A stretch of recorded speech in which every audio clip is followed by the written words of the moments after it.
Hebreus 9, de 11 em diante, diz assim a palavra do Senhor.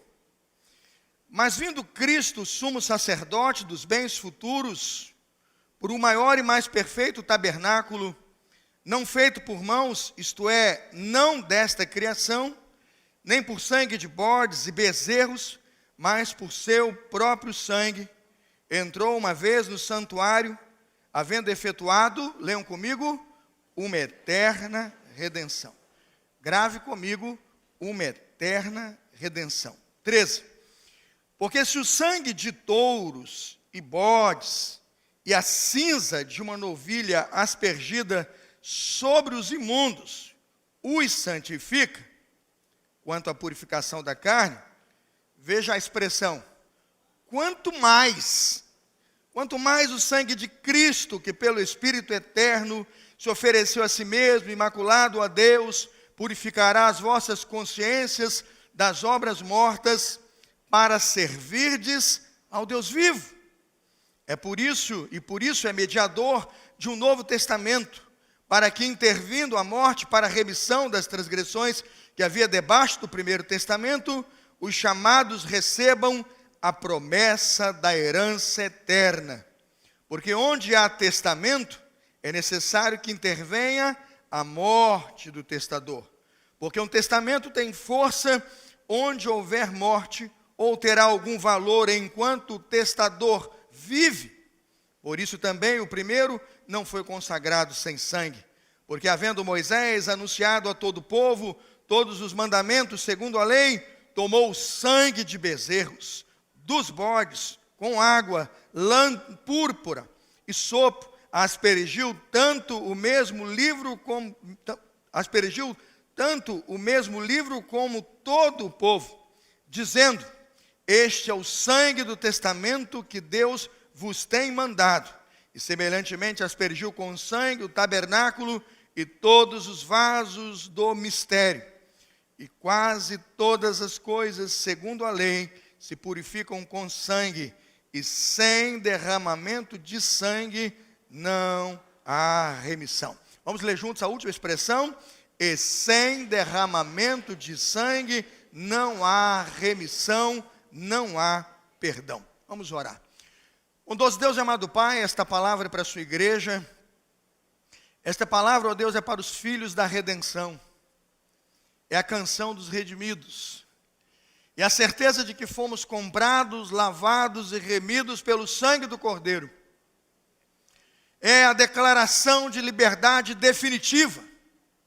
É a ruptura com o cativeiro do pecado. É a certeza de que não temos nada a tratar com Satanás, porque Cristo nos libertou do pecado e da morte. Vem, Senhor, dar à sua igreja a certeza de que esta verdade está sobre ela, de que esta palavra é sobre nós, e de que amamos e seguimos o verdadeiro evangelho do Senhor Jesus. Somos remidos uma vez por todas, perdoados para sempre. É a nossa oração, gratos, em nome de Jesus. Amém. Podem sentar-se. Irmãos, esse pequeno trecho de Hebreus 9, de 11 até o 22 que lemos, contém, na verdade, as afirmações centrais sobre o que chamamos obra da redenção. Quando estudamos a obra da redenção e tentamos entender o que a redenção significa, estudamos a obra da redenção e muita gente se divide com opiniões, todo mundo tem a sua opinião, todas as religiões acham alguma coisa e todo mundo se vê no direito de dar, desculpe aqui a expressão, o seu pitaco ou a sua interpretação. Que me desculpem os intérpretes, que me desculpem todas as religiões e denominações. Hoje eu queria olhar, obviamente eu vou pôr a minha interpretação, mas eu queria olhar de forma nua e crua para o texto e me perguntar o que significa de fato a obra da redenção. O sumo sacerdote celestial, Jesus Cristo, entrega a si mesmo como sacrifício e resolve tudo aquilo que os antigos sacerdotes não puderam resolver, porque não eram as pessoas que Deus escolheu para tanto. O que era sugerido lá no texto bíblico pela entrada do sumo sacerdote, lá no dia da reconciliação, tinha um propósito. E aquele propósito foi cumprido, irmãos, com o fim do tabernáculo. Veja o que diz o verso 13 de Hebreus 9. Porque se o sangue de touros e bodes e a cinza de uma novilha aspergida sobre os imundos os santifica, sim ou não? Sim, os santifica. Quanto à purificação da carne, diz assim, quanto mais o sangue de Cristo. O que ele está dizendo é que se Deus colocou o tabernáculo lá, ele ia honrá-lo. Se Deus instituiu o sumo sacerdote para entrar no tabernáculo, para fazer o trabalho da reconciliação e do perdão, Deus ia honrá-lo. Ele está dizendo, aquele sangue santifica. Aquele ritual trouxe santificação. Agora o que ele está dizendo é que eu coloquei uma obra maior. É isso que ele está dizendo. Eu coloquei você numa aliança que terminou e tem fim. Ela não se repetirá anualmente. Veja o verso 14. Quanto mais o sangue de Cristo, que pelo Espírito Santo eterno se ofereceu a si mesmo, imaculado, para purificar as vossas consciências, consciências mortas, para servires a quem? Ao Deus vivo. O que nós estamos dizendo, irmãos, é que tudo aquilo que foi sugerido no Antigo Testamento se cumpriu, mas que a obra do Novo Testamento em Cristo, ela é definitivamente uma obra maior e completa. O versículo 12 vai usar uma frase que deve nos dar um alerta sobre o que significa redenção em Cristo no Novo Testamento. Veja o verso 12. Nem por sangue de bodes e bezerros, mas por seu próprio sangue, entrou, veja, no santuário, havendo efetuado o quê? Uma eterna redenção. A tradução da NVI e outras traduções vai colocar uma vez por todas. Não é vir à igreja todo domingo que vai salvá-lo. Essa obra foi feita uma vez por todas. Não é todos os dias chegar aqui e tentar buscar perdão para seus pecados todos os dias. Isso não vai salvá-lo, vai santificá-lo. Mas a obra da salvação foi realizada uma vez por todas. Isso é muito importante, porque tem gente que acredita que se não for lá nas mãos do sacerdote da igreja romana, comer uma hóstia que ele distribui, não será salvo. O Evangelho não permite que nós preguemos e concordemos com tal prática. A Bíblia Sagrada e Cristã, do nosso Senhor e Salvador Jesus Cristo, vai denunciar aquilo como um ato de colocar alguém num cativeiro com a tentativa de que as mãos de um sacerdote o possam salvar. O Evangelho diz o contrário. O Evangelho vai dizer que uma vez Cristo entrou no santuário, ofereceu completa salvação e redenção pelo seu sangue, efetuando uma eterna salvação. Uma vez o que, irmãos? Para sempre. Então, quando alguém disser assim, uma vez salvo, cuidado com esse negócio de perda de salvação. Vai haver um falso discurso. É uma fraqueza de fé confundir o que é a obra da salvação com o que chamamos de a santificação, regeneração e glorificação. Mas a obra de Cristo está terminada, ela é completa. Amém, irmãos? Nós precisamos melhorar as dinâmicas do Evangelho que professamos e passar a conversar com as pessoas com a seriedade do Evangelho que nós cremos. Quanto mais o verso 14 diz, o verso 12 diz, uma vez por todas, o verso 14 diz, muito mais o sangue de Cristo. Há um equívoco absurdo em retroceder aos ensinos da lei, há um equívoco absurdo em tentar recolocar o tabernáculo, como se então um sacerdote hoje pudesse orar por cada um de nós e ser um confessor de nossos pecados e resolver uma situação para Deus, quando o Evangelho de nosso Senhor e Salvador Jesus Cristo diz que Cristo resolveu isso uma vez por todas, uma vez para sempre. O caráter único e a magnitude, que eu digo aqui, sobrepuja todo o Novo Testamento, está na pessoa do sacerdote do Novo Testamento. Esse sacerdote do Novo Testamento, de fato, nos mostra que está instituído sobre o quê? Sobre os verdadeiros bens do tempo da salvação divina em Cristo e em Deus. Quando eu vejo que esse tempo é hoje, eu agradeço a Jesus Cristo por uma obra que aconteceu para a igreja do Novo Testamento. O que esse sacerdote faz? Ele presta serviço no santuário celestial. Esse santuário celestial não pertence a esta criação caída e decadente. Ele trouxe o perfeito santuário celestial, Ele trouxe a glória celestial a esta criação, e aperfeiçoa os homens desta criação, a desfrutar, irmãos, da eternidade de Deus, a partir deste tempo, aqui e agora, amém, irmãos? É isso que significa um santuário que não foi feito por mãos de homens. O primeiro tabernáculo, ele foi instituído por Deus, aleluia. Cada tecido, cada pano, não é? Cada cor, cada símbolo nele. Quando o sacerdote do Antigo Testamento entrava e tinha lá aquela pia para sua purificação, por obra do Senhor que deu a sua palavra, aquela pia o purificava. Aquele então segundo passo de ir ao altar das ofertas queimadas e queimar ali os novilhos e queimar ali as carcaças e pegar aquelas cinzas e aspergir sobre os imundos, diz o texto, aquilo os purificava, assim diz o Senhor, amém, irmãos? Mas naquele tabernáculo histórico, também histórico e construído por mãos de homens, quando se abria ali o primeiro véu, a primeira parte da tenda e nela se entrava, nós tínhamos uma mesa chamada mesa da propiciação. Nós tínhamos 12 pães ali muito bem colocados, 12 pães de um lado, 12 pães do outro, representando quem, irmãos? As 12 tribos. O sacerdote repartia aquilo e dali então eles serviam aquilo que naquele momento simbolizava a ceia da igreja, a ceia do corpo de Cristo, aqueles 12 pães partidos e consagrados e repartidos aos sacerdotes. Dali também eles tinham do outro lado um candelabro chamado menorá, um candelabro de 7 pontas que colocado com azeite se incendiava e se encandecia, e o tabernáculo representava a luz que nunca o quê? Enquanto o tabernáculo tivesse montado aquele candelabro, poderia se apagar, irmãos? A Bíblia diz que não, porque ele deveria representar a luz que nunca se apaga.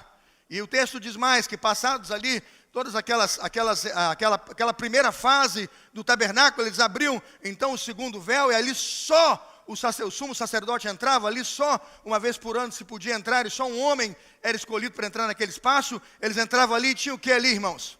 A Arca da Aliança, que representava a presença de Deus. Quando eu olho para essa figura e trago essa figura para o Novo Testamento, eu estou tentando entender o que aquilo significa, e me pergunto, o que significa dizer que Cristo Jesus é o sumo sacerdote?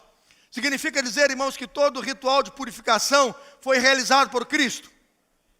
Que todo o sacrifício, irmãos, de animais, e de morte de animais, e de sangue de animais, será encerrado, porque o sangue de Jesus Cristo, Filho de Deus, foi derramado em nosso lugar por nossos pecados. Amém, irmãos?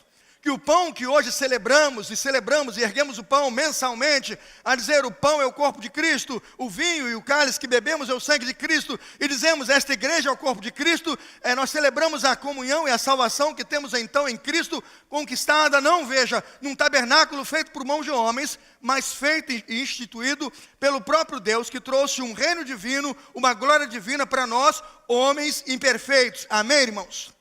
O santuário terreno era erigido por mãos humanas, mas o santuário do Senhor Jesus foi trazido diretamente da glória de Deus, para que a glória do Senhor fosse recolocada diante dos homens. Cristo está ligado ao tabernáculo infinitamente maior. Cristo representa aquilo que é mais perfeito. Cristo representa o mais perfeito e verdadeiro santuário da eternidade de Deus. Cristo representa para a igreja que a presença de Deus está diretamente nela, igreja de Cristo, templo do Senhor. Quem crê nisso, diga amém. Aí você pergunta, qual a implicação disso para a nossa vida cristã? Total e muita. Muitas implicações. Eu coloquei 3 slides, se a equipe consegue resgatar os 3 slides para mim, para tentar fazer o resumo dos 5 pontos que eu vou colocar, mas antes de entrar nos 5 pontos, eu queria tentar explicar uma coisa que acontece e é muito comum. A gente vê isso, pastor Lucas pode confirmar aí, pastor Felipe também, muito no concílio de pastores, né? Quando a gente pergunta assim, a salvação é um ato ou um processo? E o povo se atrapalha, hein? E o povo se atrapalha. Não é, Paulo? Já viu? O pessoal fala, é um ato, aí o outro, não, é um processo. Não, se fosse um ato eu já estava salvo. É um processo porque eu serei salvo. Aí o camarada não sabe se ele foi salvo, o camarada não sabe se ele está sendo salvo, e ele não sabe se ele será o quê? Tem gente que nem sabe, diz que se ele trabalhar muito e for fiel, ele vai merecer ser salvo. Olha isso. Quando nós vamos estudar o Evangelho de Jesus, vamos lembrar que temos 3 aspectos, e que eles dizem respeito ao momento da redenção que nós estamos experimentando, ao momento da redenção que nós estamos atravessando. 3 fases são: justificação, volta um pouquinho, está lá embaixo. Justificação, santificação, glorificação. Vamos juntos? Justificação. Precisa dominar as 3 fases e compreendê-las, porque você vai saber responder a diferença de sou salvo, estou sendo salvo, serei salvo. Se não souber conjugar os 3 tempos e entender, vai colocar a obra da redenção num lugar muito desqualificado, impróprio. Precisa entender a diferença de justificação, de santificação e de glorificação. Vamos lá, justificação. Justificação, tem uma frase lá, bonita, vamos lá? Fomos salvos. Teologia. Tem gente que paga caro, lá no Seminário do Sul é um dinheirão, para fazer 4 anos, não é? Vai pagar por mês para o Lucas te ensinar teologia lá, ó, tem que pagar um dinheirão. Propaganda, aqui comigo é mais barato. Isso a gente dá na sala de aula. Isso está em todos os livros. Aí você diz, pastor, mas só está trocando a Bíblia por os livros. Não. Eu estou colocando dos livros o que a Bíblia diz. Eu preciso dizer para as pessoas o que a Bíblia diz. Porque a gente já leu e tem lido a Bíblia o suficiente para saber o que ela diz. Sabe uma coisa, irmão? A gente tem que saber ler a Bíblia. E a gente sabe ler a Bíblia. E a Bíblia diz que nós fomos salvos da penalidade do... Eu vou pregar sobre isso ainda essa manhã. Eu só queria que você lembrasse o verbo ali, fomos. Cristo sofreu a penalidade por nossos pecados na cruz do Calvário. Quando colocamos nossa fé em Cristo, querida igreja, recebemos a liberdade da culpa do pecado. Somos justificados diante de Deus, o nosso juiz, porque nossa penalidade foi o que, irmãos? Paga na cruz. A justificação ocorre quantas vezes? Quantas vezes? Uma única vez. Uma vez para sempre. É definitivo. Diga glória a Deus. Que coisa boa. Pregar o evangelho, onde você não precisa todo dia acender vela, colocar a joelheira, subir escada, pegar uma cruz, sair pelas ruas carregando, e dizer que se você chegar carregando a sua cruz em algum lugar, você vai ser salvo do seu pecado. Não vai, já foi. Se você bota aquela cruz, você está dizendo assim, Cristo inútil, você não fez nada por mim. Jesus, seu sem valor, estou eu aqui tentando resolver o que o senhor foi incapaz de resolver. É isso que você está dizendo. Isso não é verdade.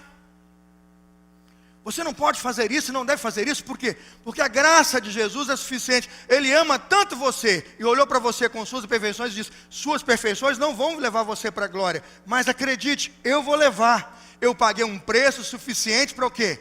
Para salvar você. Você viva para agradecer a Deus todo dia, porque nós fomos definitivamente justificados. Isso nós já fomos. Segunda coisa que nós aprendemos na obra da redenção, chama-se, coloca lá na tela, letra B, santificação. Olha que mudou o verbo. Mudou o verbo, vamos lá? Estamos sendo salvos. Agora o senhor complicou. Não compliquei nada. Não compliquei nada. Eu explico. Na santificação estamos sendo salvos do quê? Do poder do pecado. Sabe por quê? Todos os dias, domingo passado você faltou ao culto não, né? Veio no sermão. Todo dia um adversário que está ao derredor, busca todo dia quem possa o quê? Quando a ação da cruz de Cristo está sobre você, e o sangue de Jesus está ao redor de você e da sua casa, o indivíduo manda a seta e o dado inflamado, ele não tem êxito, ele não vence, porque você está coberto pelo sangue. Significa que todos os dias, quem vai salvando e preservando você de cair, de ceder, de se dobrar ao pecado, é quem? A obra da redenção, é o sangue de Cristo, é o poder do Senhor Jesus. E se você não caiu, e se você se levanta, e se você vence essa grande batalha espiritual, que o inimigo está tentando derrubar você, significa que você venceu, e você está o quê? Se santificando. É você então todo dia sendo salvo das obras satânicas, das ações do mal, e garantindo que a obra da salvação e da redenção está surtindo todo o efeito para o qual Deus realizou esta obra na cruz do Calvário. A Bíblia diz, agora que recebemos a graça de Deus como um selo permanente, 2 Coríntios 1, 20 e 22, iniciamos um processo de santificação. Não é a salvação que é um processo, o processo é o processo de santificação. É aqui que o pessoal lá no concílio toma nota 0. Você pergunta, a salvação é um processo. Ele, sim, não. Processo é de santificação. A salvação é uma obra só.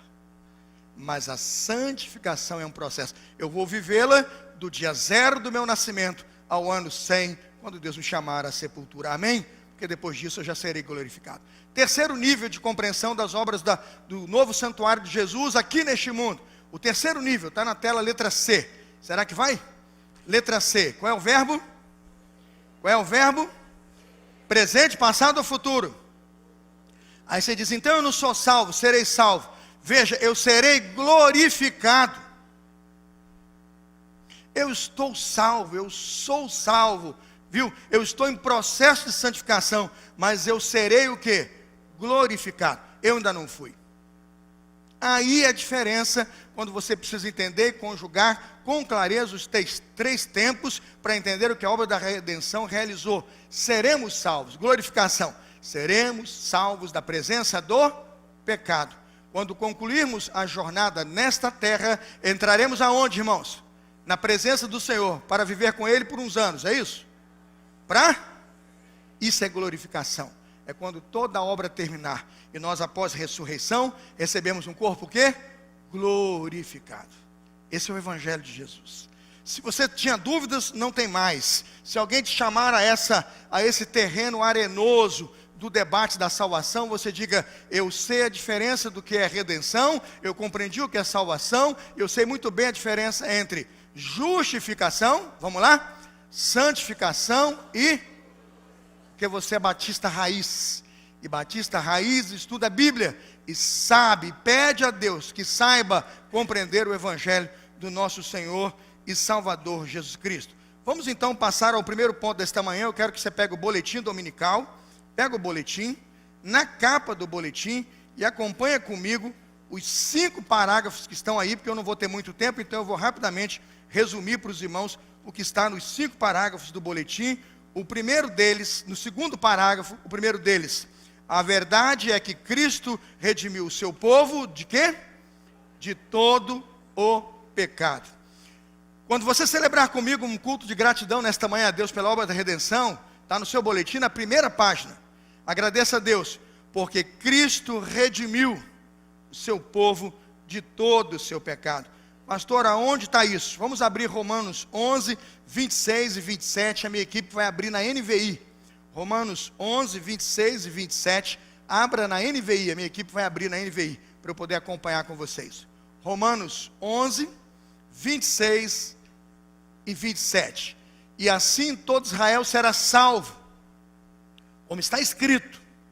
Virá de Sião o Redentor, que desviará de Jacó o quê? A impiedade, e esta é a minha aliança com eles, quando eu remover os seus pecados. Pode seguir mais um pouquinho? Foi até o 26, né? Terminamos, é exatamente aí, 27, quando eu remover, a minha Bíblia vai dizer, quando eu tirar os seus pecados. O salmista no Salmo 130, versículo 8, irmãos, no Salmo 130, versículo 8, vai dizer, é Ele quem redime Israel de todas as suas iniquidades. Você deve sair daqui todos os dias, irmãos, para fazer na sua casa segunda, terça, quarta, quinta, sexta e sábado. Não um PGM, mas todo dia um culto de gratidão, para dizer toda a honra, toda a glória ao nome de Jesus, porque Ele me redimiu de toda a culpa. Ele pagou um preço pelos nossos pecados. Este é o evangelho mais puro e mais simples que podemos pregar à sua igreja nessa manhã. Segundo aspecto, para a gente lembrar o que a obra da redenção significa, está aí no seu boletim, está no terceiro parágrafo. A verdade é que Cristo nos redimiu da culpa do pecado. Quando você sentar com o seu grupo de PG essa semana, e você vai sentar essa semana em nome de Jesus, você não vai ser rebelde, você vai ouvir a voz do seu pastor. Se você não está em PG, você vai fundar o seu PG essa semana, em nome de Jesus, eu creio nisso. E você vai sentar na sua casa com sua família, vai pegar essa pastoral que deu um trabalho terrível para o seu pastor fazer. Eu fiquei uma noite acordado para fazer esse sermão, porque a gente tem que estudar. Eu disse a Lucas, eu vou ficar acordado de noite, porque amanhã tem funeral, e era o horário do funeral que eu ia fazer o sermão. Então o que eu fiz? Eu desconectei um sono para fazer o sermão e vamos fazer. Agora, quando a gente faz isso, o esforço é um só. que a igreja de Jesus, irmãos, tem um compromisso de compreender a essência da verdade que salva, o poder do evangelho que transforma. Cristo nos redimiu da culpa do pecado. O que isso significa? Irmãos, é muita coisa. Você imagina um indivíduo conviver com a culpa todo dia e o diabo colocando a culpa nos seus olhos todo dia. Salmo 34, 22. Se a equipe quiser colocar, tem na tela. Salmo 34, 22. O Senhor resgata a alma dos seus servos e dos que nele confiam. Nenhum será o quê? Condenado. Que coisa espetacular é poder viver sem culpa e dizer: aquilo que eu fiz, o Senhor perdoou. Estou falando com você, esposa, que traiu o marido, e você vai dizer: como é que eu vou voltar para o casamento agora? O Senhor pode perdoar. O que você precisa saber que está errado e dizer: Senhor, me perdoa. Ele tira a culpa e você vai viver sem essa culpa, vai aceitar o perdão da sua esposa e vai viver. Ou você, marido, que ofendeu a sua esposa, ou você, filho, que foi lá e cometeu um mal terrível contra seu pai, uma coisa horrorosa contra sua mãe, e diz: como é que eu vou conviver com isso, pastor? Eu já era crente, um salvo, então eu aqui trabalhando, e isso aconteceu. O que faça? A Bíblia diz: se arrependa agora e aceite que a redenção opere na sua vida, e diga: por graças a Jesus e seu sacrifício, este pecado não vai pesar sobre a minha vida mais. Amém, irmãos? Porque se isso não funcionar, e se você não crer na redenção desta culpa, o que acontece? Você vai tomar veneno e vai tentar se suicidar. Você vai subir num prédio e vai pular de lá. Você vai subir de um trem e vai se passar numa ponte. Você vai pegar uma arma e dar um tiro. Por quê? Porque você vai ser assombrado por uma culpa que você não pode resolver. Pastor, mas o que eu vou fazer? Se arrependa. Não aceite o ato que você fez como um ato bom. E a prova de que você não aceita o ato que você fez como um ato bom chama-se arrependimento. Você se arrepende, você sabe que não é um ato bom e nunca mais volta a ele. Lembra do sermão do Senhor Jesus, aquela mulher adúltera? Vá, não peques mais. Isso é o quê? Arrependimento. A consciência de que aquilo que eu fiz é muito ruim, eu não vou tornar aquele pecado, mas eu vou sair daquele pecado perdoado para viver sem culpa. O sangue de Jesus Cristo, seu Filho, te purifica de todo pecado. Por quê? Se confessarmos os nossos pecados, Ele é fiel e justo para nos perdoar os pecados e nos purificar. Isto, irmãos, é justificação. O Senhor Jesus nos livrando da culpa do pecado, Ele nos tirando a culpa do pecado. Vamos dar uma olhada também a partir do terceiro ensino desta manhã.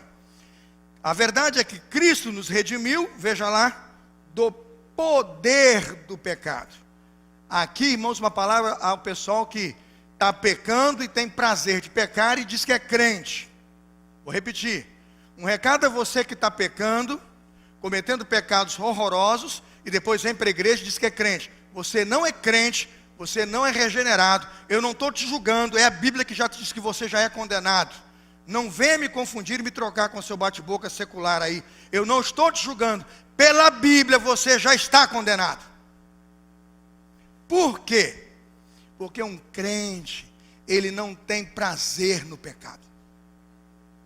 Cristo nos redimiu do poder do pecado.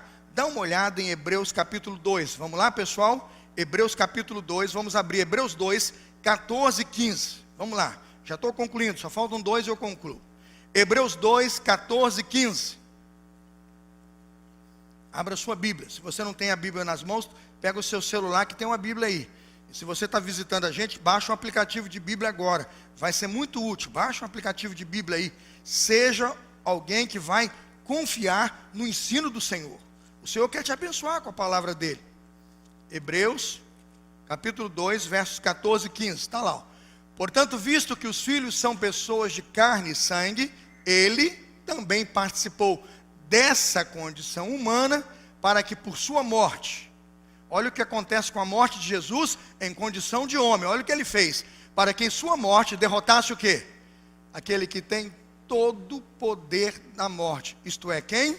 O diabo, verso 15, e, aqui irmãos, aqui é para você, sabe, é como se fizesse gol do Flamengo, gol do Santos, gol do Vasco, gol do Fluminense, ou do seu timaço, para você não dizer que eu esqueci do seu time aí. Eu confesso a você, se a alegria que aquele povo tem no estádio tivesse na igreja para pregar o evangelho, é coisa doida, hein? Teve um time mais ou menos que jogou essa semana, quarta-feira aí. Time mais ou menos, quarta-feira jogou aí. Irmão, estava lotado o estádio. Todo mundo de camisa vermelha e preta. Mais ou menos esse time. Quando o jogador fez o gol, eu vi o recorte, mano, eles ficam mandando para mim. Eles têm uma raiva que eu sou do outro time. Eles mandam para mim. Aí você via aquele negócio. Tinha um pastor nosso aqui da igreja assim, ó. Vocês viram ele? Quem viu ele aqui? Quem viu ele? Ah, se ninguém viu, distribui para todo mundo ver. Pastorzinho nosso. E ele ainda ficou assim com o celular.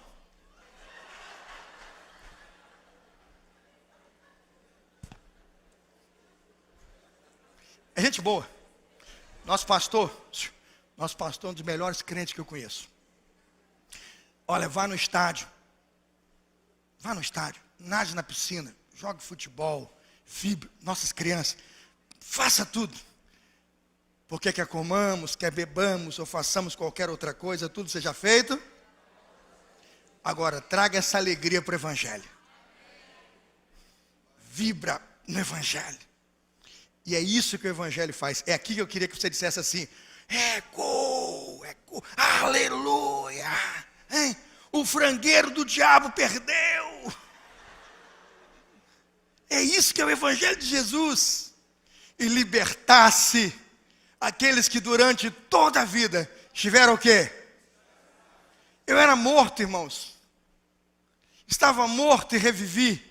Era perdido e fui achado. Condenado ao fogo do inferno.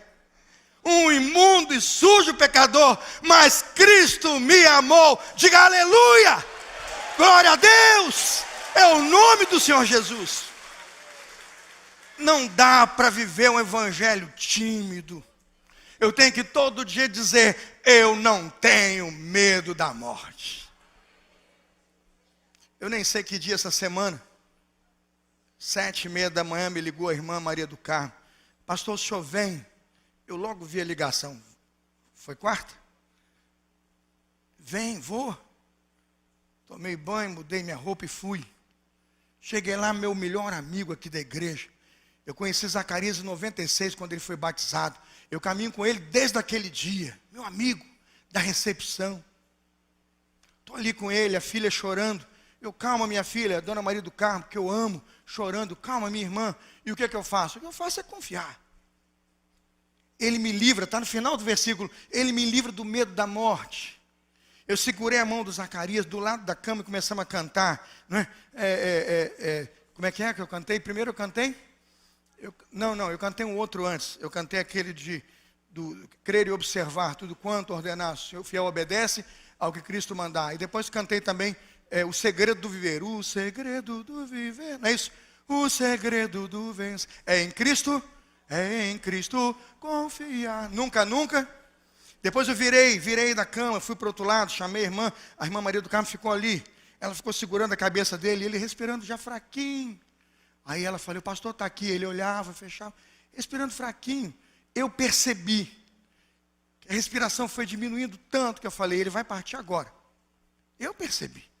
Eu me ajoelhei do lado da cama, segurei a mão dele e comecei a cantar. Se paz, a mais doce, me deres gozar, se dor a mais forte sofrer. A mão estava firme, irmãos.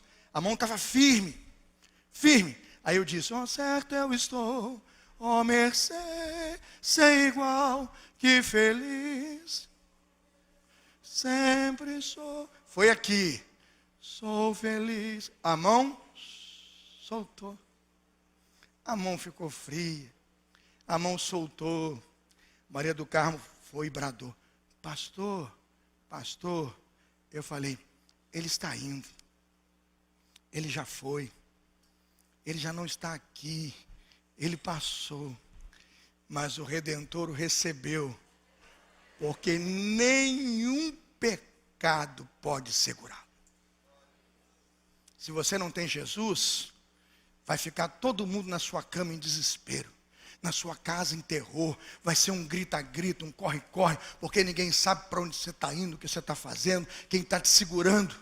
Para nós, no leito de cama cantando, sorrindo ou chorando e dizendo, sou feliz com Jesus, meu Senhor. Vamos terminar o sermão, porque a hora já está avançando, eu quero terminar. Quarto lugar, Cristo nos redimiu da punição. Está no boletim, está comigo? Quem não tem boletim, pega antes de subir, todo domingo. O sermão do domingo está saindo no boletim e é para estudo do pequeno grupo. Cristo nos redimiu da punição do pecado. A penalidade de morte merecida pelo pecado, devido à transgressão da lei de Deus, foi retirada de nós. Nós não tínhamos só culpa, irmãos. Nós tínhamos o direito que Deus tinha de nos punir. Porque tudo que o homem faz, isso também deve o quê? Colher. Aquilo que ceifar, isso também deve o quê? Colher.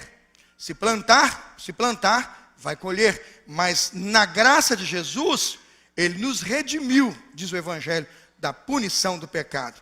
Veja o que diz a palavra do Senhor em Oséias 13:14.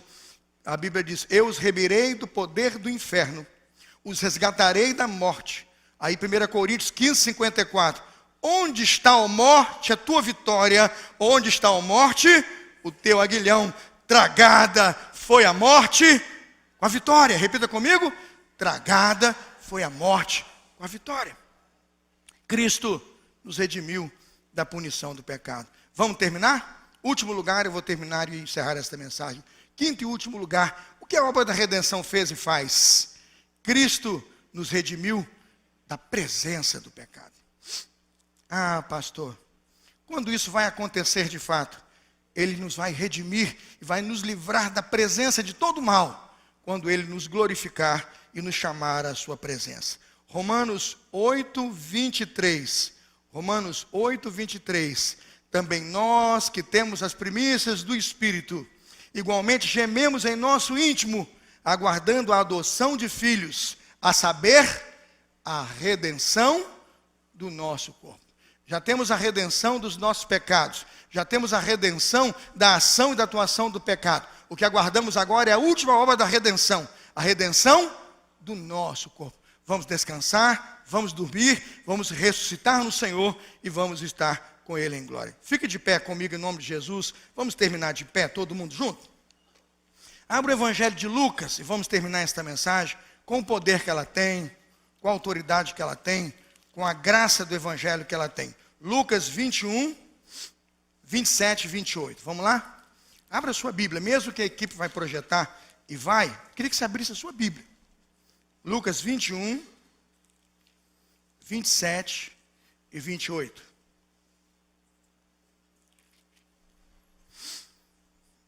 Já achou? Diga amém. Veja o que diz a palavra do Senhor. Lucas 21, 21. Lucas 21, 27.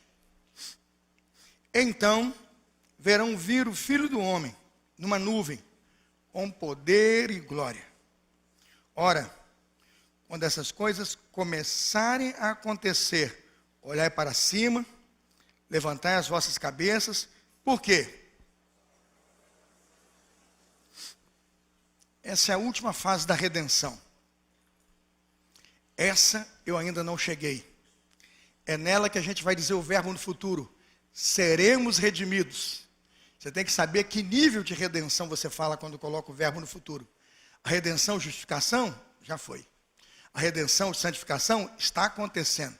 A redenção do nosso corpo, a volta de Jesus, vai acontecer. Mas veja, porque estará próxima a redenção de vocês. Quem vem nos buscar nesse dia?